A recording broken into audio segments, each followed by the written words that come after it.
الو كوتش حسين.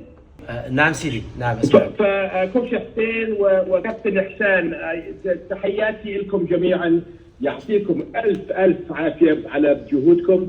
انا حبيت بس اشكركم لانه فعلا اللي انتم عملتوا بيبيض الوجه وبيرفع الراس. فانا بدي المعنوي تكون عاليه جدا للاردن، فانا بدي اياكم تكونوا مرتاحين، وقديش نحن بنقدر ظروفكم، وانتوا اللي عملتوا شيء بيرفع الراس. فيعطيكم الف عافيه. الله يعافيك سيدي، وشكرا لك على دائما هذا الدعم يعني المستمر. وطبعا اللاعبين كلهم شاكرين لك يعني هذا الدعم، وان شاء الله يعني توعدوك ان شاء الله دائما يكونوا يعني في المستوى يعني، وما قدموه الشباب هذا الا واجب يعني اتجاه يعني الوطن والجماهير يعني الاردنيه. بس الخير سيدي. شكرا كثير سيدي، وانا بس بدي الجميع يا تفضل احسان. تفضل احسان.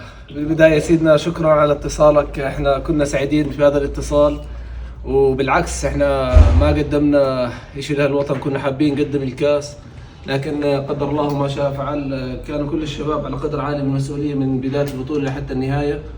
الكل بيعرف ظروف المباراه يوم امس، لكن هذا الشيء ما راح ينزل معنوياتنا ان شاء الله، بالعكس راح يزيدنا ثقه ان شاء الله.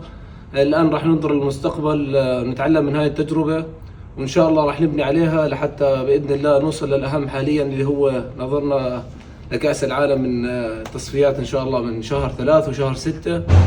وباذن الله راح نقدم كل اللي عندنا في سبيل انه نشوف الفرحه اللي شفناها بهاي الايام الاخيره، ان نشوفها دائما على وجوه الشعب الاردني. وهذا هو العشم بالرجل الاردني واللاعب الاردني، دائما بيكون في وقت الصعاب موجود. وباذن الله بهمتكم ودعمكم ودعم الجماهير كلها ان شاء الله راح نوصل للمراد تبعنا، ونضل دائما باذن الله رافعين علم هالبلد عالي باذن الله.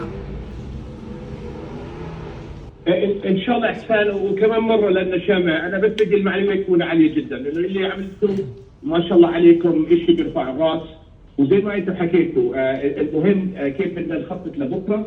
وانا بتمنى من الحكومه والقطاع الخاص ومنا جميعا انه نوقف معكم مع نشام الشباب الاردن، ونعطيهم كل الدعم بالنسبه للرياضه. ولما الوقت يسمح، لما انا برجع ان شاء الله بيكون المجال اسلم عليكم شخصيا. ان شاء الله سيدي، وهي كل الشباب يسلموا عليك، واحنا ان شاء الله ننتظر فارغ الصبر من عودتك لارض الوطن بالسلامه لحتى نشوفك باذن الله ونكسب شرف شوفتك باذن الله سيدنا. الله يبارك فيكم. واذا يزن موجود، يزن موجود على الجول. الحمد لله سيدي، قدر الله ما شاء. طيب شباب، يعطيكم العافيه، وان شاء الله بنشوفكم لما نرجع. بارك الله فيكم، وشكرا كثير اللي انتم عملتوه بالنسبه لي ولكل الاردنيين. شكرا.